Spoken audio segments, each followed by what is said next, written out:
நம்ம உடங்குடி இருக்கு பாத்தீங்களா, நம்ம உடங்குடியில அனல்மில் நிலையம் இருக்குது, செயல்பட ஆரம்பிச்சுட்டு. பொதுவா நம்ம ஊர் உடங்குடியில எதுக்கு அனல்மில் வந்துச்சுன்னு கேட்டீங்கன்னா, உடங்குடி ஃபுல்லாவே சுட்டு வட்டார பகுதியில கடல், இந்த கடல் மூலியமா நிலக்கரியை கொண்டு வந்து அதுல இருந்து நம்ம கரண்ட் உற்பத்தி பண்றதுக்கு ரொம்ப சுலபமா இருக்கும். அதனால கடலோர பகுதியா இருக்கிறதுனால உடங்குடியில இந்த அனல்மில் நிலையத்தை கொண்டு வந்தாங்க. ஒரு நல்ல விஷயம். வருங்காலத்துல நமக்கு ஏதாவது கரண்ட் பிரச்சனைகள் இதெல்லாம் தடுக்கிறதுக்கு ஒரு நல்ல விஷயத்தை கொண்டு வந்திருக்காங்க. அப்படி நம்ம ஊர் சுத்தி கடல் இருக்கோ அதே போல நம்ம ஊர்ல பனைமரம் இருக்கு. ஆனா அந்த பனைமரத்தை காக்கிறதுக்கு நம்ம ஏதாவது முயற்சி பண்றோமான்னு கேட்டீங்கன்னா கண்டிப்பா கிடையாது. கரண்ட் ஒரு முக்கியமான விஷயம் வருங்காலத்துல அப்படிங்கறதுக்காக அதை பார்த்து அதுக்கான வேலைகளை பண்றோம். எப்படி நம்ம ஊரை சுத்தி கடல் அதிகமா இருக்கோ அதே போல நம்ம ஊர்ல அந்த காலத்துல இருந்தே பண்ற விவசாயம் இந்த பனைமர விவசாயம். ஆனா இந்த பனைமர விவசாயத்தை பாதுகாக்கிறதுக்கு நம்ம ஏதாவது பண்றாங்களான்னு கேட்டீங்கன்னா கண்டிப்பா கிடையாது. எப்படி கவர்மெண்ட் இந்த அனல் மின் நிலையத்தை எடுத்து நடத்தி அதன் மூலமா வருமானம் ஈட்டுதோ அதே மாதிரி நம்ம பனைமரம் சார்ந்த தொழிற்சாலை அமைச்சு அந்த பனைமரத்துல வந்த பதநீர் எல்லாம் கலெக்ட் பண்ணி பனஞ்சக்கரை, பனங்கல்கண்டு, பனங்கற்பட்டி இந்த மாதிரி உணவுப் பொருட்களை தயார் பண்ணி நம்ம இங்க இருந்து வெளிநாட்டுக்கு ஏற்றுமதி செய்யலாம். இது என்ன நான் புதுசா சொல்றேன் அப்படிங்கிற மாதிரி நினைக்காங்க. இது நடந்திருக்கு. நம்ம 1947 சுதந்திரம் அடைகிறதுக்கு முன்னாடி பிரிட்டிஷ்காரங்க இங்க ஆட்சி செய்யும் போது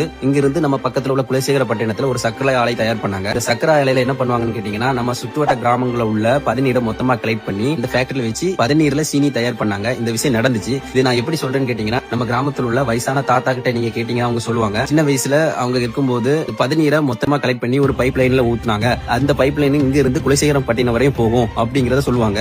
அது மட்டும் ஆதாரம் கிடையாது. இங்க பாத்தீங்கன்னா இது குலசேகரப்பட்டினத்துல ட்ரெயின் ஓடுனதுக்கான டிக்கெட் இதுல மென்ஷன் பண்ணிருக்க பாருங்க, கேபிஎம் ஃபேக்டரி அப்படின்னு மென்ஷன் பண்ணிருக்கோம். அதாவது குலசேகரப்பட்டினம் ஃபேக்டரி அப்படின்னு மென்ஷன் பண்ணிருக்கோம். இதை பாத்தீங்கன்னாலே ஓரளவு பாதி தெரியும். அது மட்டும் கிடையாது. இப்ப நீங்க குலசைக்கு போனீங்கனாலே அங்க இந்த இடம் இருக்கிறதுக்கான அடையாளங்கள், வேலை நடந்ததுக்கான அடையாளங்கள் எல்லாமே இருக்கும். இந்த அளவு பிரிட்டிஷ்காரன் ஆட்சி செய்யும் போது நம்ம பதநீர் சார்ந்த பொருட்களை தயார் பண்ணி உற்பத்தி பண்ணி இங்க இருந்து கடல் வழியா ஏற்றுமதி பண்ணாங்க.